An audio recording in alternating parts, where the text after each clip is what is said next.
successful in saving them tens of thousands of dollars, not just on potentially capital gains event they would have triggered, but we also saved them probably another $25,000 actually on the purchase of the property. And so that is called an SBLOC strategy. Most of us obviously think of one of three ways to buy real estate, right? So either you're paying cash, stroking a check, and moving on. The second way is to get a loan, put 3 to 25% down to get a conventional loan, maybe a VA, maybe a DSCR if you're buying a rental. Or the third way is to get a HELOC, a home equity line of credit off your primary residence, or a line of credit based off of maybe some other real estate assets that you might have.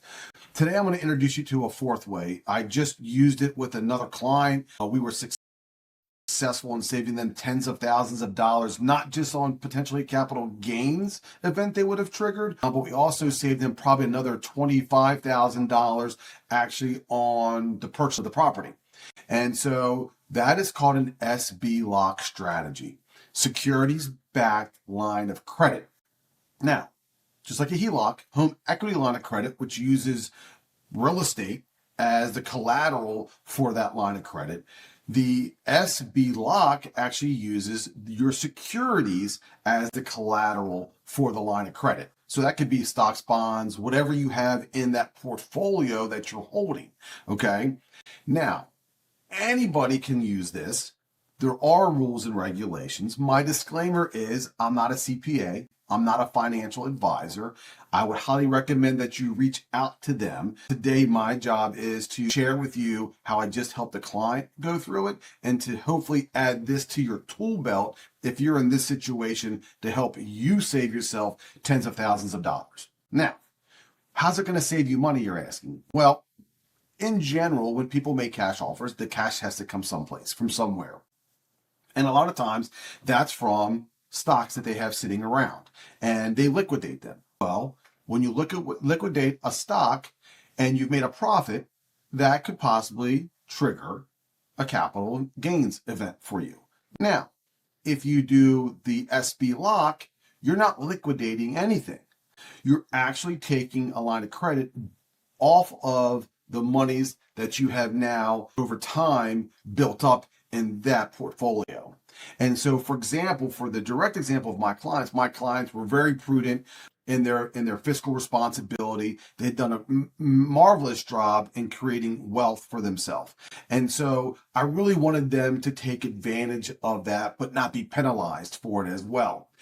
Now, I will have to say this. My client came to me after being with another agent for about 18 months unsuccessfully. I got them, so they were a little bit gun shy when we first got, so we had to build some trust in there, and they really were adverse to buying property for cash. They really wanted to get a loan. They had no problem getting a loan. Anybody would pre-approve them, which they already had. But we kept on missing out on properties that they wanted to buy. I do have a philosophy that if it's meant to be, it will be. I know that sounds kind of hokey, but I truly believe in real estate. You don't really chase a piece of real estate like you don't chase a stock. And so when we were trying to develop our next offer, I was really trying to get them to go to the cash and to leverage that to help them in our offer. And we came up to a property that was oceanfront. Beautiful property. It met all the requirements.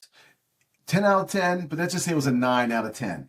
And both the husband and wife thought that way. Beautiful ocean view, beautiful bay view, plenty big enough for their family. If they ever decided to rent, it was in a great building that would allow for rentals. So it really checked off all the boxes.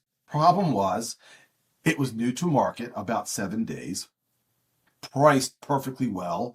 And so we were going to get a whole bunch of competition. And I knew if we went in there with just a simple, boilerplate offer, we just were going to get outbid. It just was going to happen. And so in my due diligence, I found out that it was a trust, and the trust really just wanted to get rid of the property. And so I really talked to my clients in making a cash offer, letting them know that in the Maryland real estate contract, there is a provision for alternate financing, which means you can make a cash offer, but you can still get it financed, right? So I wanted them to leverage or at least show the cash. But then if they wanted to get a loan, fine, we could do that as well. So long story short, we won the offer. Not only did we win, we got about $20,000 off the purchase price because we were a quick settlement, we were cash, no appraisal, obviously, with that situation. So it was a super clean offer. So my clients are super excited. I'm super excited. And I said to them, you do realize if you cash out your stocks now to pay cash for this property, you're going to hit a capital gains. And they're like, oh my gosh, we completely forgot about that. And they're like, we'll just get a loan. Well, the loan process takes a little bit longer and they didn't want to be trapped in an interest rate. So I said, hey, try the SBLOC strategy. And they had no idea what I was talking about. So I said, listen, reach out to your financial advisor, explain to them what you want to do, and then get back to me to let me know if that's something that we're able to do and kind of let me know how we can structure this for you to get this done in a timely manner.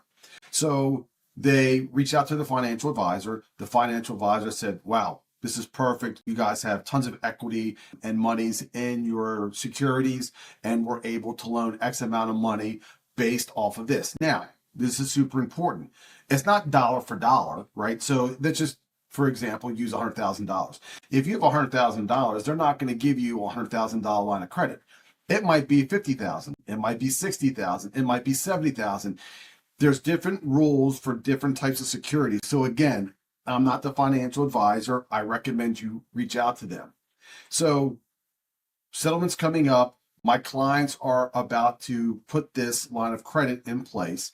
And I asked them, I'm like, hey, listen, how much money did you save by not liquidating this? And my client said, look, man, I saved at least $50,000 to $60,000 just by not liquidating it. But the better part was those stocks actually stayed active, right? And they had gone up in price. Now they can go up and down, as you know, they fluctuate. But the great part was he still had complete control of what he wanted to do. We go to settlement, super happy. We settle. I reach out to them afterwards. I'm like, hey, what's your thought here? Are you going to keep this in place? And they were like, look, it was super easy. We're interest only. And in the meantime, what we're going to do is we're going to watch the interest rates. And if the interest rates come to a number that we feel comfortable with, then we'll refi out of it. We'll liquidate some stocks to put some money down and take out a very small loan for the property. But again, the super important part is this, is that if you're able, and you've done a great job, for yourself in creating wealth, leverage it to buy more assets, okay? Be smart about it. Talk to your financial advisor, but also make sure that if you can save yourself some money in the long run to do that. If you ever have a question about real estate here in Ocean City, Maryland, at the beaches, I'm happy to help. Subscribe to my channel. We'll have more ideas on how to save money, or simply just call me to have a conversation about Ocean City, Maryland real estate in general.